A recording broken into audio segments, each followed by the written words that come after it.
हमारे जो लोकसभा के चुनावों के जो हमारे जो पक्ष में हैं, हमारे जो लीडिंग कैंडिडेट हैं और हमारे जो फेस ऑफ द पार्टी हैं, हमारे यशस्वी प्रधानमंत्री, ये उनके चुनाव हैं।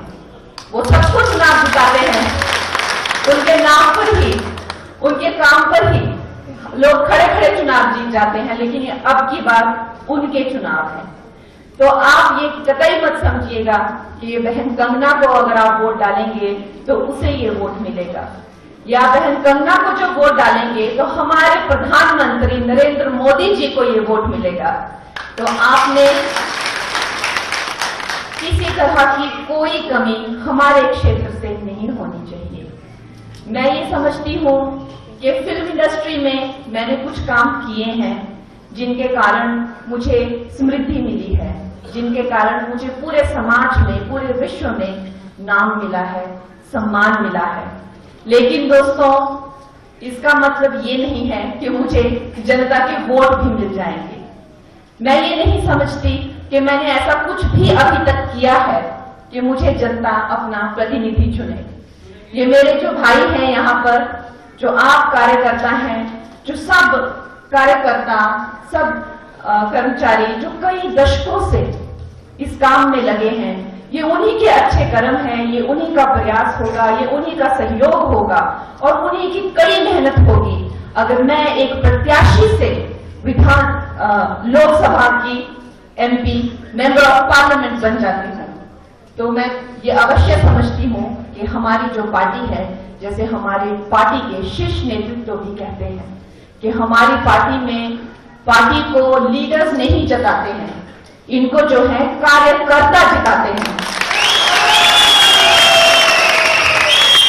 तो भाइयों और बहनों, मैं आज आपसे हाथ जोड़कर ये विनती करने आई हूं कि आप लोगों ने मुझे अपना समझकर अपना मार्गदर्शन मेरा करना है, मेरा सहयोग करना है और मुझे अपना समझकर मेरे लिए आपको वोट्स भी मांगने हैं, जगह जगह जाना होगा, काम करना होगा। और जैसा कहा कि अभी अगले 2 महीने आप लोगों के लिए भी बहुत बिजी होंगे, लेकिन आप लोग अपना समय देंगे तो जैसे मेरे भाई राकेश जम्वाल जी ने कहा कि ये 2 महीने आप संभाल लीजिए, उसके बाद हम संभाल लेंगे।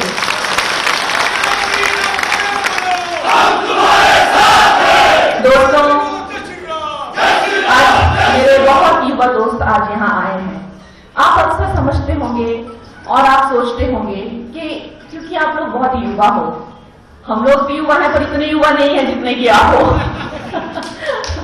तो आप लोग समझते होंगे कि क्या हुआ है 2014 में, जो ये कोई आसमानी सा काम हुआ है कि आप लोगों ने वो वक्त नहीं देखा है, हम लोगों ने वो वक्त देखा है। जैसे हमारा देश जो है कई सदियों की गुलामी के बाद जब स्वतंत्रता से निकला था दोस्तों, तो उस टाइम पे एक मनुष्य की जो लाइफ एक्सपेक्टेंसी थी वो कितना जीवन जीता था, 28 साल तक का ऑन एन एवरेज जीवन जीता था। भूखमरी से ग्रस्त, रोगों से ग्रस्त और गरीबी से बहुत बुरी तरह से ये देश ग्रस्त था। उसके बाद समय बीता, कई दशक बीते, हम लोगों ने कुछ कच्चे पक्के मकान तो बना लिए, कुछ खाने को तो हमने जुगाड़ लिया, लेकिन फिर भी ये देश एक जैसे कोई क्रिपल्ड होता है, जैसे कोई ग्रस्त होता है, उस तरह से इस देश की आत्मा थी। वो ऐसा क्यों था? क्योंकि हमारा जो स्वाभिमान है, हमारा जो आत्मविश्वास था और हमारा जो आत्मसम्मान है, वो इन स्वतंत्रता ने तार तार कर दिया था। लेकिन जब यहाँ पर उसी विदेशी सोच विचार वाली सरकार आई, उन्हीं की ही एक एक्सटेंशन या उन्हीं की ही एक सरकार वो कही जा सकती है, वो महिलाएं भी विदेशी मूल की थी, उनकी सोच भी, जो उनके सब कर्मचारी थे वो भी विदेशी मूल की ही सोच रखने वाले थे, उन्होंने हमारे आत्मसम्मान को झकझोर के रख दिया। ऐसा कर दिया कि भारतीय होना या भारतीयता की बात करना, अपने धर्म की, अपने संस्कार, अपने संस्कृति की बात करना एक शर्मिंदगी से भी बदतर होता था।